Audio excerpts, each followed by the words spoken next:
Buenas tardes, mi nombre es Javier Cumbajín y somos estudiantes de la carrera de gastronomía en el Instituto Universitario Rumiñahui.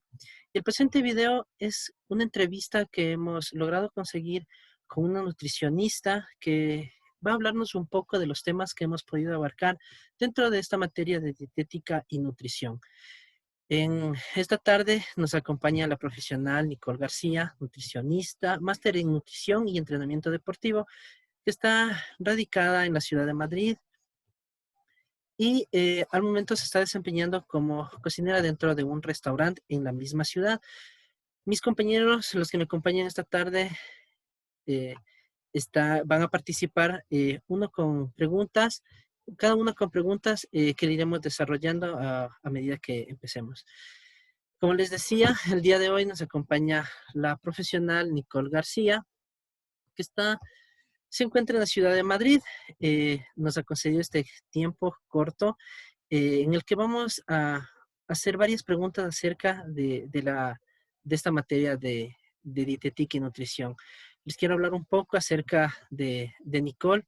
Nicole se ha graduado, ha obtenido un título en la Facultad de Enfermería en la Universidad Católica del Ecuador. Tiene varios cursos de nutrición deportiva en, en España y en un momento, como les comento, se ha terminado de graduar, se ha obtenido un masterado en la Escuela Universitaria Real de Madrid en nutrición deportiva y entrenamiento.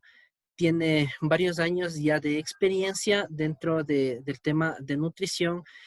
Otra de la parte fundamental dentro del currículum de Nicole es que Nicole también se ha desempeñado como deportista, ha sido jugadora profesional, ha participado como jugadora amateur en la Universidad Católica de Quito. Ha sido jugadora profesional en la Sociedad Deportiva Quito, Universidad Católica, y actualmente es jugadora de fútbol regional en la ciudad de Madrid, España, en el equipo Adillosa de Odón. Así es correcto, Nicole. Muchísimas Buenas gracias tardes. por el tiempo que nos estás regalando. Eh, como, como te comentaba, Nicole, nosotros somos estudiantes de la carrera de gastronomía y bueno, esta materia de dietética y nutrición creo que ha despertado en la mayoría de mis compañeros eh, esa curiosidad de saber por qué ocurren ciertas cosas, qué es lo que estamos haciendo mal. Y yo por aquí quiero partir, yo quiero hacerte la primera pregunta. Nosotros hemos observado cómo en los Estados Unidos, o sea, específicamente y como consecuencia de una mala alimentación, en los Estados Unidos se le ha considerado a la obesidad como una pandemia. ¿Qué pasó? Por qué se les fue de las manos? ¿Y en dónde se debería corregir? Buenas tardes con todos. Buena pregunta, Javi. La verdad es que eso fue de las manos. Tengamos en claro que Estados Unidos es uno de los países de la mayor potencia de producción. Entonces, la mayor cantidad de productos que elaboran son a base de grasas y azúcares simples, ¿sí? Entonces, es por esto que con los años, una mala alimentación, un sedentarismo, ha generado que los índices de obesidad en el país aumenten y aumenten, porque claro, si mi padre no come verduras, no hace ejercicio, ¿qué va a hacer el niño? Es lo mismo, seguimos los hábitos que nos enseñan. Entonces, terminando de responder tu pregunta, ¿dónde se debería tratar de cortar o de hacer algo para reducir estos índices de obesidad, no solo en Estados Unidos, sino en todo el mundo, es desde la infancia? ¿Sí? Necesitamos que la educación nutricional sea una materia en el colegio, que la gente sepa qué es un carbohidrato, sepa qué es una proteína, una verdura y para qué me sirve. ¿Sí? Entonces es un trabajo que es de impacto a largo plazo, pero así es la salud, no es que se compra, sino que se construye. Muchas gracias. Leo.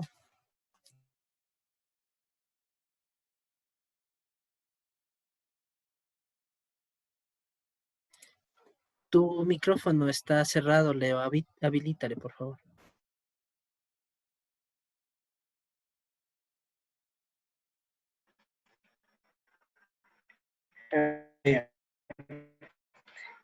¿Sí me escuchan? Ahí. Creo que debes habilitarnos tú, Javier. No, ahí estás ya, Leo. Ahí continúa ya. Ya. Bueno, mi nombre es Diego Pérez, también soy alumno del Instituto Rumiñahui de la carrera de gastronomía. Bueno, una preguntita también que la tengo yo para hacer sería, ¿cuántas comidas diarias se recomienda que una persona debe consumir?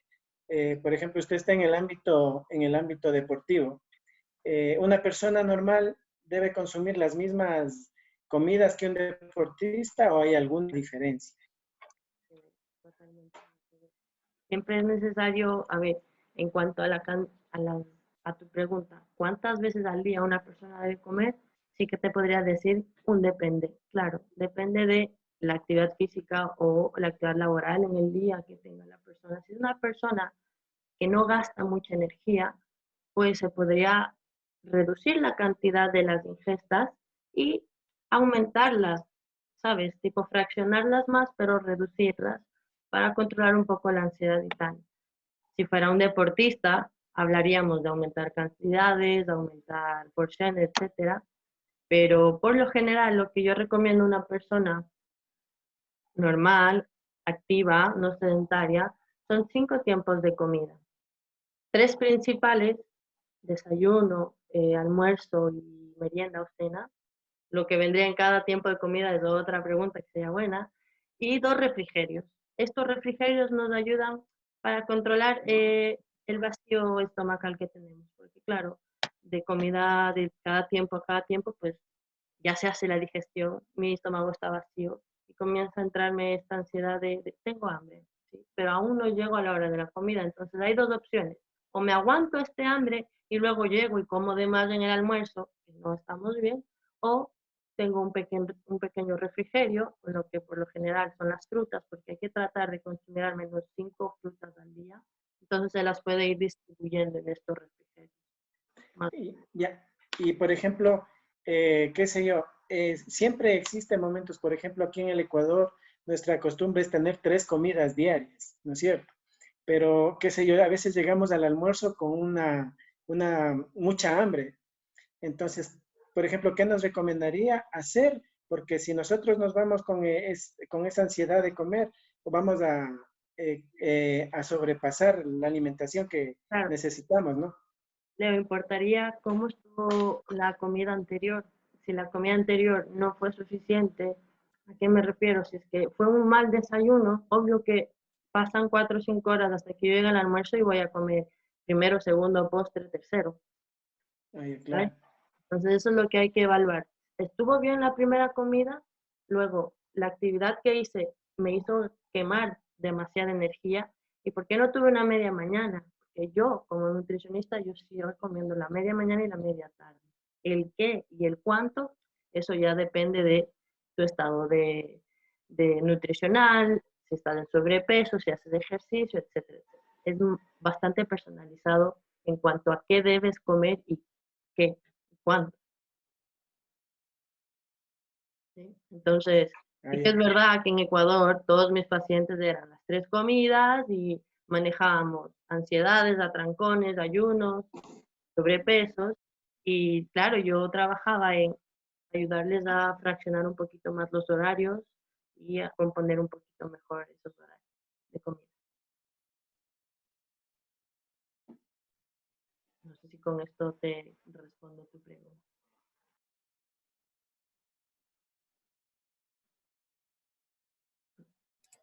Creo que sí. No está tan bien la conexión de Leo. Sarita. Buenas tardes, Nicole, qué gusto tenerla con nosotros. Mi nombre es Sara Salvatierra y soy compañera aquí de los chicos que estamos estudiando gastronomía. Con respecto a la pregunta anterior, nosotros aquí los ecuatorianos estamos acostumbrados a tomar la sopita y el caldo y eso nos han, como quien dice, metido en la cabeza desde pequeñitos que si no tomas sopa no vas a ser fuerte ni vas a crecer. ¿Qué opinas, Nicole, sobre ese tema? Hay muchos, mira, que hay mucha desinformación y desde ahí crecen las tradiciones, etcétera. Y bueno, para eso estamos los nutricionistas, para quitar la manta, el velo de los ojos, porque bueno, sí, la sopita, etcétera, que por lo general, que con una sopa en nuestro país serían carbohidratos, ¿sabes? Papas, verde, fideos, pon el que tú quieras. Lo importante es si haces la actividad física como para quemar el extra que te estás comiendo, porque no creo que nos quedemos con un solo plato de sopa y el segundo ya se quede ahí. Es la sopa y el segundo. Si es que yo me quedo solo con la sopa, por lo general no voy a cumplir con los requerimientos de proteína. Y acordémonos, la proteína es lo que hace, lo que forma el músculo, no el carbohidrato. Entonces, por más papa y tal que yo compre, que yo consuma y no consuma la proteína como debería, el músculo no va a crecer. ¿Sí? Entonces, eso. Mi pregunta es, ¿cuáles son los hábitos saludables? Bueno, hay un montón de hábitos saludables. En cuanto a la nutrición, pues las recomendaciones que podemos encontrar en la Organización Mundial de Salud, como les comentaba ya, 5 frutas al día de distinto color, lo mismo con las verduras, 2 litros de agua al día, hacer actividad física al menos de 3 a 5 días a la semana, más de 30 a 35 minutos, a una intensidad que me genere un poco de agitación, de cansancio. No salirme a pasear a conversar, eso es una vueltita. Si yo quiero cuidar la salud de mi corazón, pues necesitamos que él comience a bombear más. Eh, Lavarse los dientes, dormir bien, ¿sabes? Hay un montón de cosas que hacen un hábito saludable. En cuanto a la nutrición, sería eso, tener una dieta balanceada, variada, que no solo yo consuma o solo fritos o nada de fritos. Hay que encontrar un equilibrio porque nada es solo una cosa, ¿sabes? Yo me puedo aburrir de un solo tipo de verdura, pero para esto voy variando. Entonces, yo creería que encontrar un equilibrio es lo importante. Podríamos decir que aquí las amas de casa, que tenemos hijos pequeños y el trabajo del aseo, la limpieza del hogar, podría considerarse, digamos que como ejercicio o definir, no, ya, listo, Yo tenemos que también hago salir, eso, también lo hago, también, listo. y no, es un movimiento, que bueno que nos movamos, pero no traería mayor beneficio para quemar grasa o para aumentar masa.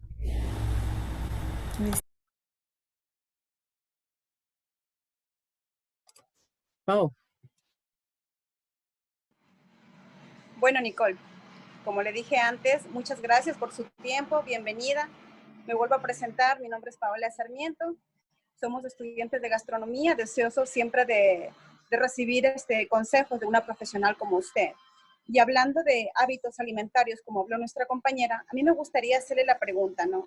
Ya que los padres somos muy preocupados en la alimentación y en la nutrición de nuestros hijos, nosotros, ¿cómo debemos educar, fomentar una educación alimentaria en los niños para que en un futuro ellos, en su crecimiento, en su desarrollo, no tengan ninguna deficiencia y tengan una buena educación a largo plazo? Y esto se va un poquito a la anterior pregunta, que sí que es verdad que necesitamos ya una instrucción, pero ya con bases científicas, ¿sabes? Que desde pequeños ellos sepan para qué son los carbohidratos, es para que yo tenga energía. Por ejemplo, para qué son las vitaminas o qué vitaminas me ayudan en la adolescencia, en el crecimiento. Si es necesario que sean guiados por un profesional en la materia, porque si nosotros seguimos lo que creemos que está bien y no nos preguntamos si es que estamos del todo bien, pues nunca vamos a saber si estamos bien o no, la verdad. Entonces, sí, eh, la respuesta sería que me encantaría en algún plan dentro de las escuelas, pero desgraciadamente no pasa eso, ¿ya? El país que más apoya un poco la nutrición en cuanto a tratar de que la prevención salga desde los colegios es México. Entonces, hay que tratar de ir nosotros fomentando que se tome en cuenta la nutrición, pero de otra forma, pues lo que les recomendaría es eso, buscar un profesional. Yo les puedo recomendar profesionales que estén ahí y que vayan teniendo sesiones, porque sí que es verdad que en una sola sesión yo les puedo dar toda la información, claro, decirles un montón de cosas, pero no hay retención. Entonces, un conocimiento no es de la noche a la mañana, es ir aprendiendo, luego evolucionando. Entonces, sería bueno que yo como madre quiero fomentar hábitos saludables, pues yo misma me instruyo y comienzo a leer y comienzo a saber qué es una alimentación saludable, qué vitaminas necesitan los niños, hasta qué edad sirven ciertas vitaminas o no. ¿Sí? Entonces, para los niños, por ejemplo, el crecimiento es muy importante, el calcio, que estaría dentro de los lácteos, ¿sí? Entre Muchas otras gracias, cosas. Nicole.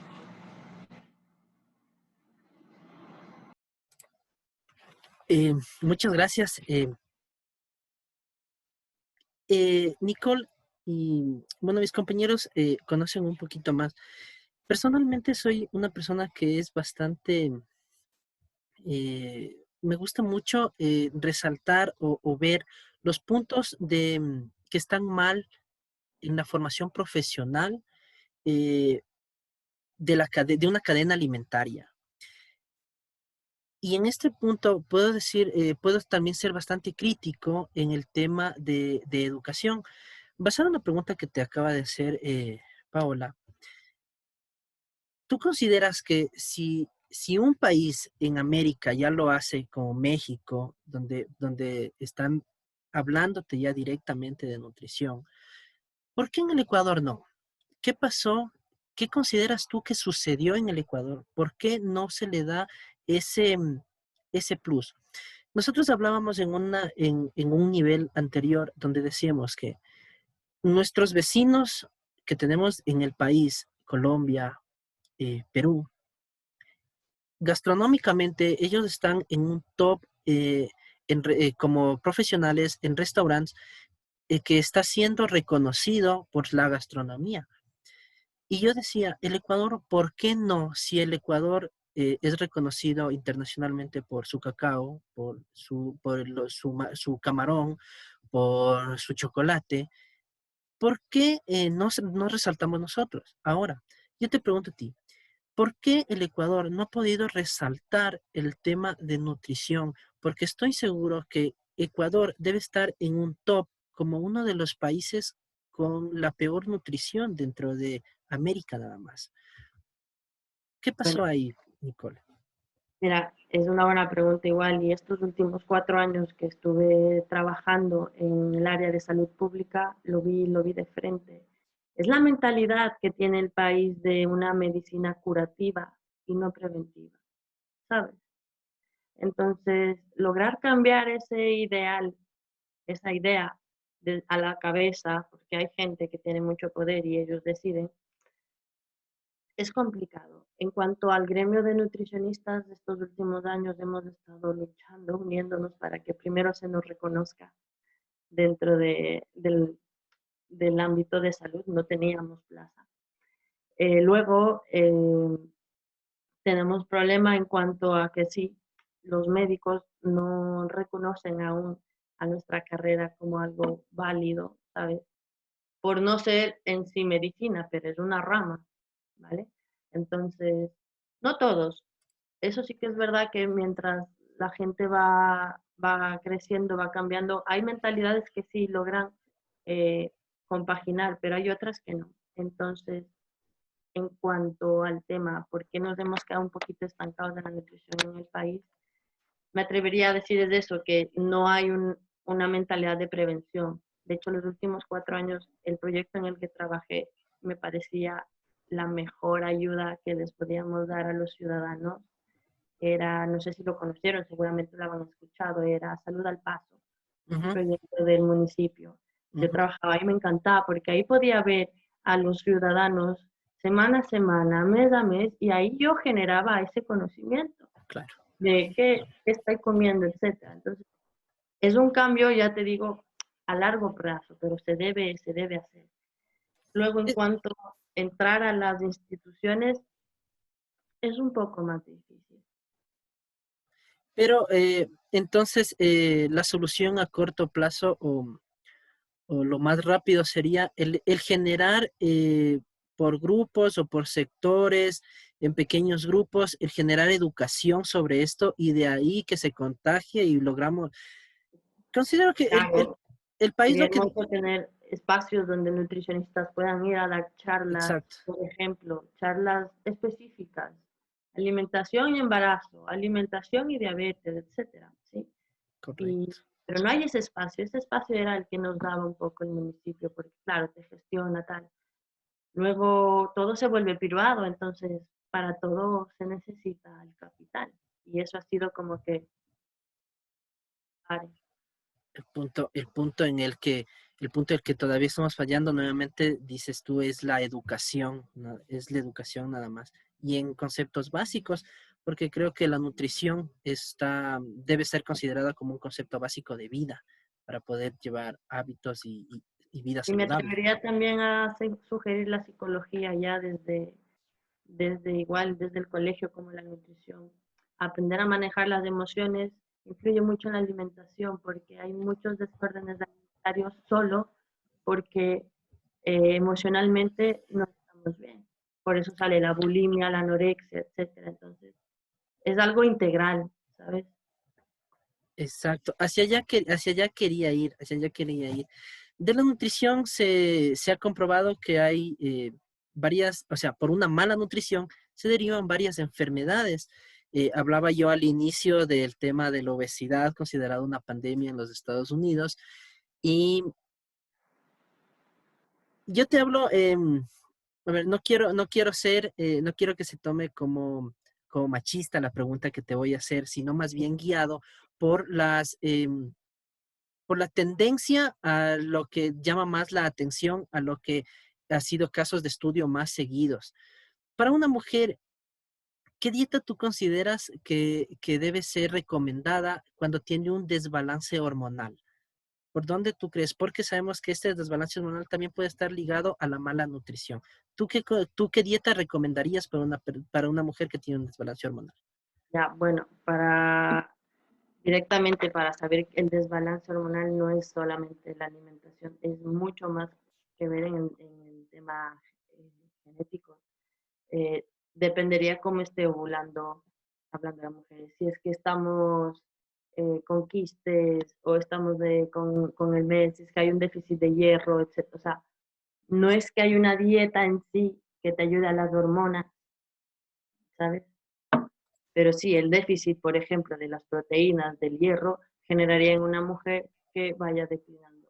Obviamente esto sería hasta antes de la menopausia. Ahí sí que es verdad que bajan niveles y dependerá lo que el ginecólogo mande para con la alimentación complementaria, pero no es que la alimentación te va a ayudar a mantener estos niveles, ¿sabes? No una dieta de comete esto, tal. Sí que es verdad que hay ayudas, porque claro, me decía un poco mi madre que ya estaba entrando a esta etapa, los calores, etcétera. Entonces, claro, yo le recomendaba que aumente el consumo del té verde para que su metabolismo pues, siga funcionando, el jengibre también, que son estimulantes. Sin más. Que mantenga una dieta balanceada y el ejercicio es muy importante para el buen balance de las hormonas, la verdad. Perfecto, muchas gracias, Nicole. Leo, ¿algo más tú? Tu micrófono, Leo. Tu micrófono, Leo. Ah, ya, perdón. Sí, mi otra pregunta yo la tengo. Por ejemplo, el consumo de carne, ¿se recomienda que sea diario el consumo o cuál es su criterio en cuanto a ese tema? Bueno, hablando de carne, pues tendríamos que diferenciar una carne blanca, carne roja, ¿sabes? Entonces, eh, en sí es una proteína. Sabemos lo que hace la proteína, formar el músculo. Perfecto. Y también ayuda al sistema inmunológico. Si te refieres con carne a la carne roja, no es necesario, y menos los hombres, no es necesario consumir en exceso, porque ustedes no tienen una pérdida de hierro menstrual. Las mujeres. Entonces, a mujeres en los días donde están con el mes, recomiendo que, claro, que se mantenga. Y antes también, no necesariamente el hierro tiene que venir de la fuente de la carne roja. La fuente vegetal, aunque no es obviamente comparación consigues en la carne, es con la espinaca o con la lenteja, que también te puede aportar un poco de hierro, que eso puede ser días previos para que tus niveles estén bien. Y cuando venga el mes, pues ahí sí la carne roja para que no baje ningún nivel. No es necesario diario. Sí que es verdad que la proteína se puede variar, porque sí, la proteína sí la necesitas. Y también lo que importaría es el método de cocción. ¿Cuánto, por ejemplo, a un deportista? Igual, debe ser más alto el nivel de consumo de carne. Las porciones en deportistas aumentan, porque el aporte es dependiendo de qué queda. Si él quiere ser halterofilia y aumentar la masa muscular, pues, aparte de la alimentación, se trabaja con suplementos. Ah, ya. Ya listo. Muchas gracias. Sarita, Nicole, ¿cuáles son los productos que no deben faltar en nuestra nevera? Bueno, si no son vegetarianos, digamos que es alguien que no es vegetariano, pues deberían haber siempre verduras, las frutas, lácteos. A mí me gusta bastante que tengan el consumo también de los huevos, alguna carne, supongo, en la nevera, porque luego afuera hay cosas que no se guardan en la nevera, pero sí podría ser las papas o el arroz, tal. Es un equilibrio de todos los grupos alimentarios lo que debería haber. Como siempre, todo sería en proporciones adecuadas, ¿verdad? Porque en mi caso, por ejemplo, a mí me encanta el arroz y ya estoy sufriendo las consecuencias. Pues me he engordado y con lo que hemos aprendido en esta materia, pues definitivamente debo bajar extraordinariamente esas porciones de arroz que como. Bueno, Una consulta dice, ¿sí? yo te Una consulta, recomendaría que no solo lo bajes, sino que ese es el problema a veces. Creemos que con solo reducir el consumo pues, voy a empezar. Yo reduzco el consumo para tal vez mantenerme en el peso, para tal vez ya no seguir subiendo. No es que yo voy a bajar. ya, Tengo que hacer compensarlo. ejercicio. Tengo que hacer ejercicio. La única forma que el Claro. cuerpo gaste la energía que está reservada en forma de grasa es haciendo Claro. el ejercicio más. Por eso fue mi pregunta anterior. Pues realmente no hago ejercicio, pero el tema de la limpieza, pues yo ahí hago mucha actividad. Entonces esa era la pregunta. Y una pregunta adicional. No todos tenemos al alcance el tema económico para poder consumir mariscos, pero para tener una dieta balanceada sí es recomendable de pronto darnos un gustito de vez en cuando. ¿Qué dices, Nicole? A ver, los mariscos son fuentes de omega 3, que sería una de las grasas buenas, ¿sí? Que si es necesario en nuestra alimentación. Eh, si es necesario, al menos que traten de comerlo una vez por semana, ¿sí? Personas tal. Acuérdense que el fósforo, que es lo que nos ayuda a la memoria, etcétera, están las sardinas, por ejemplo. Entonces, dependiendo igual, si la persona no sufre de hipertensión o problemas de la presión, pues podemos consumir más o menos 2 o 3 veces por semana. Si es verdad, lo que importa es la preparación, porque si todo lo que viene del mar me lo hacen fritos, dañamos esa grasa buena. ¿Para qué? Muchas gracias.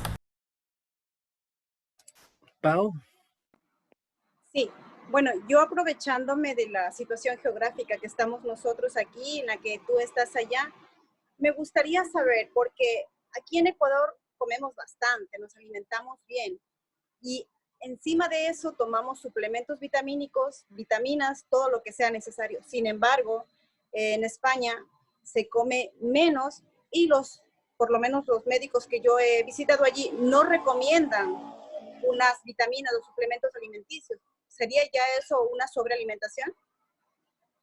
A ver, el hecho de comer bien, entre paréntesis, y suplementarme, sí. El suplemento, a ver, con una buena alimentación equilibrada, guiada por un profesional, no es necesaria la suplementación a menos de que exista alguna enfermedad que genere algún déficit. Entonces, si yo como las frutas que tengo que comer al día, si me hidrato, como la proteína y tal, yo, ¿para qué necesito tomar suplementos de vitaminas? Entonces, eso sí que hay que tener en cuidado que por más que me vendan que esto es milagroso, hay que leer las letras pequeñas para que si todo lo que viene en esta pastilla yo lo puedo consumir en todo un día y hacer que mi estómago se sienta a gusto con eso. Porque a quién le gusta tener el estómago vacío por mucho tiempo Claro. Y quizás una mujer, ya cuando sabe que está cerca de la menopausia, debería tomar magnesio, tomar esta clase de vitaminas para fortalecer los cartílagos, para evitar enfermedades óseas. Mira, el colágeno no hay problema. De hecho, el colágeno, pues yo lo consumo, sí que es verdad, te ayuda. Hay 3 tipos de colágeno, que sería para las uñas, el cabello sería uno. Los otros 2 es para los ligamentos. Entonces, ahí sí, hay suplementos donde puedes encontrar el colágeno hidrolizado, que sea el que mejor se absorbe, y empezar a consumirlo sin problema. Pero eso. Luego, el magnesio es como el zinc, que te ayudaría a aumentar las defensas. Pero ahí va. ¿Por qué lo estoy consumiendo? ¿Ha identificado mi doctor que estoy en déficit como para yo suplementarme? ¿O estoy bien y yo me estoy haciendo una sobrecarga? Y esa sobrecarga, claro, que puede tener consecuencias. Y los que comienzan a trabajar más son los riñones. Y si es que yo no comienzo a consumir el agua que debo consumir, voy cargando y voy cargando. Entonces sí hay que tener un poquito de control. Gracias, Nicole. Es decir, Nicole, que con esta pregunta no, me despido. Es decir, que la diferencia entre una dieta y un plan nutricional la define un especialista, la define una persona con conocimiento en esto. A ver, así es. El plan alimentario, un plan nutricional, sería algo que va a ser planificado con un paciente con A o B objetivo a largo plazo. Una dieta en sí, por ejemplo, claro que nos hacían en la universidad. Por ejemplo, es de 7 días que tú pones un ejemplo de qué deberías comer en cada día, en cada momento, y sin más. Entonces, a mí, por lo general, como nutricionista, sí puedo hacerte las dietas y decir, pero a mí me gusta más dejar abierta la carta a tus posibilidades, a tus gustos, a lo que quieras comer ese día, pero que Okay. ya sepas qué grupo de alimento debo comer en este tiempo y qué cantidad. Y ya está. Yo prefiero enseñarte eso a darte haciendo el deber. Correcto. Nuevamente volvemos a que la educación va a ser base fundamental para todo esto. Nicole, sin más, te queremos agradecer mucho, mucho al inicio, antes de empezar la grabación de este video. Yo te decía que desde ese momento hasta el final ibas a recibir los agradecimientos, creo que siempre. Y yo sí quiero reiterar, muchísimas gracias por el tiempo, por el conocimiento que nos has podido dar, por tu disposición a pesar de estar tan lejos y la diferencia horaria que hay entre donde estás tú y donde estamos nosotros. Yo te agradezco mucho, mucho por tu tiempo, por tu disposición. Espero que todo lo que estés haciendo vaya siempre bien, que puedas llegar a la meta que tú te has trazado lejos de tu ciudad, lejos de tu casa, lejos de tu familia. Y nada, muchísimas gracias. Mis compañeros. Pues bueno, yo gracias a ustedes por el tiempo y espero que haya aclarado tus dudas También espero haber abierto más dudas para que ustedes sigan investigando y Totalmente. no parar de aprender. Sí, sí, sí. Muchas gracias, Así Nicole. es. Ha sido un placer. Cuídense. Hasta luego. Gracias. Gracias, Nicole. Adiós. Bien, esta ha sido la entrevista que hemos tenido con nuestra profesional. Se tuvo que desconectar ya. Ella, como les comentaba, está en la ciudad de Madrid, está en España. Y bueno, vamos a arrancar con una ronda de conclusiones. Sarita, por favor. De todo lo conversado, pues puedo concluir que la educación con respecto a la nutrición debe comenzar desde casa.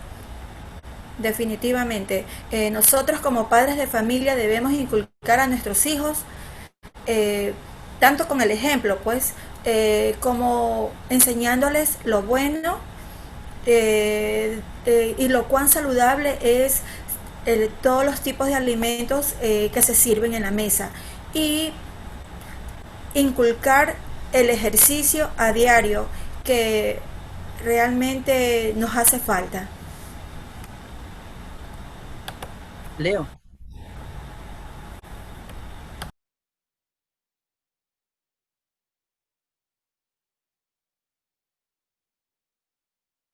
Continúa, Leo, por favor.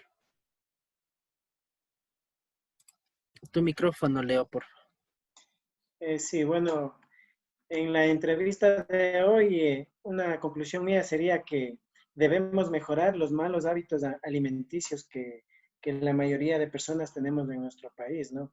Por ejemplo, tener más ingesta de comidas, o sea, en porciones más pequeñas para que sea más nutritivo para nuestro cuerpo y no tener esos problemas de obesidad. Asimismo, controlar el consumo de comida chatarra y todo eso. Pau. Bueno, a mí realmente la entrevista con la nutricionista Nicole me ha servido de mucho. Siempre pensé que los suplementos vitamínicos eran muy importantes, pero realmente es que tenemos una sobrealimentación, ya que si tenemos una educación, una alimentación sana y balanceada, con todo lo necesario, tenemos una dieta equilibrada, realmente no son necesarias estas vitaminas, a menos que tengamos una deficiencia en hierro o en el caso de las mujeres, cuando estamos entrando en una etapa ya con cambios hormonales, tomar ciertos suplementos como es el zinc, y también para fortalecer los cartílagos.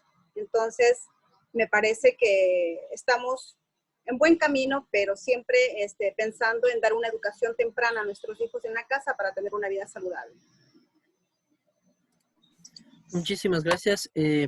Bueno, sí, considero que algo fundamental dentro de la nutrición va a ser siempre la educación. Como nuestra nutricionista Nicole García nos comentaba, si nosotros llevamos una nutrición que sea balanceada y equilibrada, va a ser el puntal fundamental para evitar enfermedades que ahora se están haciendo más comunes, como la diabetes tipo 2, como el sobrepeso, como la obesidad, como enfermedades cardiovasculares. Solamente considerando dos puntos fundamentales, que es lo que nos mencionaba Nicole: una nutrición balanceada y equilibrada y actividad física. No debemos consumir más calorías o más energía de la que vamos a desgastar, porque nuestro cuerpo no necesita básicamente. Eso ha sido todo. Agradezco mucho el tiempo de mis compañeros, de nuestra profesional, que por temas de, geográficos ha tenido que desconectarse. Y nada, agradezco mucho el tiempo y espero que este video sea de ayuda y muchísimas gracias.